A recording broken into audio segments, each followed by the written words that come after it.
तो आज हम बात करने जा रहे हैं ग्रुप 4 की, यानी कि समूह 4 सहायक ग्रेड 3 की, जिसकी भर्ती आ चुकी है। ऑफिशियल नोटिफिकेशन जारी हो चुका है।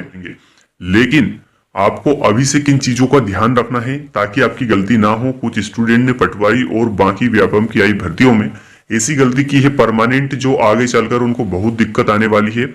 इसके अंदर कोई गलती ना हो और आपका फॉर्म अच्छे से भर जाए और आगे चलकर डॉक्यूमेंट वेरिफिकेशन में भी कोई दिक्कत ना आए। इसके लिए मैंने ये वीडियो बनाया है। इसके अंदर सारी जो जानकारी दी गई है वो आप बिना स्किप किए देखें, तभी आपको जानकारी समझ में आ पाएगी। और जो भी मैं डॉक्यूमेंट्स बताऊंगा वो भी आपके पास अवेलेबल होना चाहिए। अगर नहीं है तो आप अभी से कंप्लीट करके रखें। आगे बढ़ने से पहले अगर आप चैनल पे नए हैं तो सबसे पहले चैनल को सब्सक्राइब कर लें और बेल आइकन को दबा के रखें ताकि इस टाइप के लेटेस्ट अपडेट आपको तुरंत मिल पाए। इस वीडियो के अंदर हम कुछ इंपॉर्टेंट डॉक्यूमेंट्स और कुछ जरूरी बातें करने वाले हैं। तो सबसे पहले हम डॉक्यूमेंट देखते हैं, बाकी की बातें हम वीडियो में बीच बीच में करते रहेंगे। सबसे पहले जरूरी दस्तावेज की अगर हम बात करें तो स्थानीय निवासी प्रमाण पत्र आपके पास होना चाहिए। अगर नहीं है तो लोक सेवा केंद्र से ये बनवाया जा सकता है।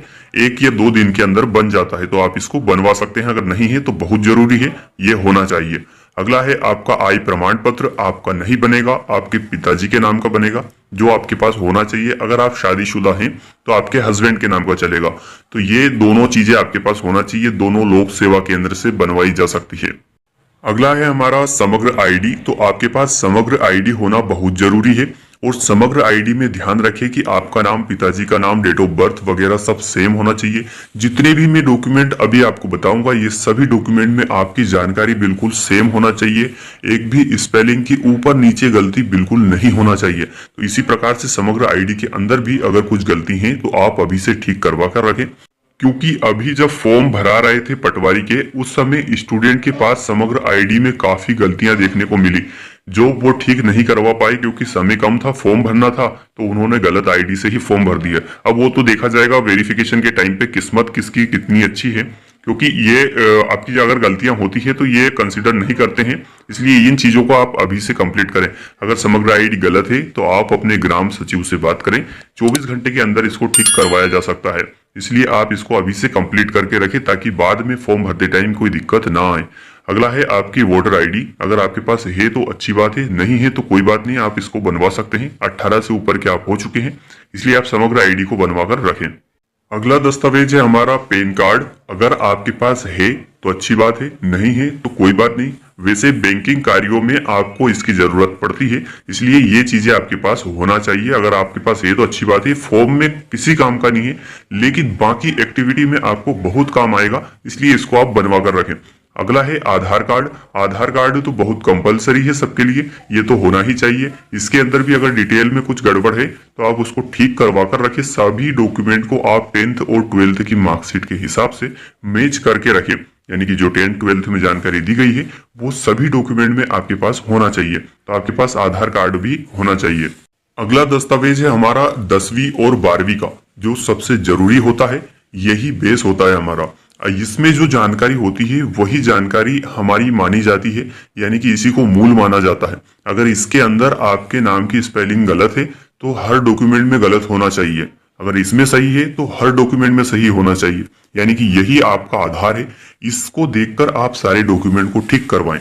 अगर आपके बाकी के डॉक्यूमेंट में गलती है तो आप 10वीं और 12वीं के हिसाब से करवा लें। ठीक है, तो ये दोनों सेम होना चाहिए, इनमें सेम जानकारी आपको देखने को मिलेगी। अगला जरूरी दस्तावेज है हमारा ग्रेजुएशन। अगर आपके पास ग्रेजुएशन है, आपने कर चुके हैं आप ग्रेजुएशन, तो आपके पास फाइनल की मार्कशीट होना चाहिए।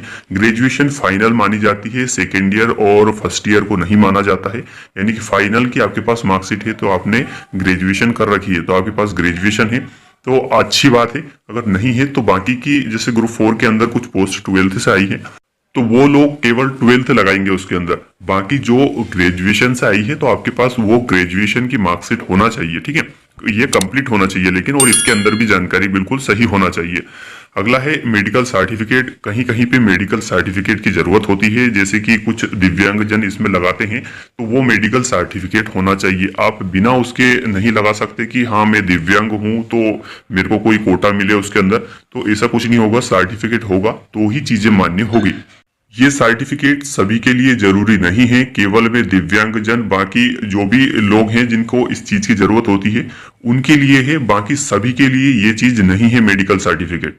अगला जरूरी डॉक्यूमेंट है हमारा सीपीसीटी, जो अधिकतर 75% पदों पर सीपीसीटी मांगा गया है, यानी कि जिनके पास सीपीसीटी होगा वही फॉर्म अप्लाई कर सकते हैं। बाकी कुछ जो 12th पे आई है जिनमें नहीं मांगा है उनके लिए मैं नहीं बोल रहा हूँ, बाकी जिन पे मांगा है उनके लिए ये सीपीसीटी का स्कोर कार्ड होना चाहिए। अगला डॉक्यूमेंट है भूतपूर्व सैनिकों के लिए, जो सैनिक रह चुके हैं पहले, उन लोगों के लिए है केवल ये। तो उन लोगों को वहां से सर्टिफिकेट दिए जाते हैं, वो उनके पास होना चाहिए। तो आपको ये फॉर्म के टाइम पे लगाने होंगे, क्योंकि वहां पे आपको प्रूफ के तौर पे बताना होगा कि हम पहले सैनिक रह चुके हैं, इसलिए आपके पास सर्टिफिकेट जरूर होगा, वो आपके पास कंप्लीट होना चाहिए। अगला डॉक्यूमेंट है जो आपके विधवा या फिर जो विधुर हो चुके हैं, यानी कि जिनकी पति या फिर पत्नी में से किसी की भी डेथ हो चुकी है, तो उनके पास वो मृत्यु प्रमाण पत्र होना चाहिए। आप मृत्यु प्रमाण पत्र लोक सेवा केंद्र से जाकर बनवा सकते हैं, आसानी से बन सकता है। ये डॉक्यूमेंट भी सभी के लिए नहीं है, मैंने बोला है विधवा और विधुर लोगों के लिए ये दस्तावेज लगने वाला है। अगली जरूरी जो चीज होती है हमारी, वो रोजगार पंजीयन होता है। फॉर्म भरते समय सबसे पहले रोजगार पंजीयन होना बहुत जरूरी है।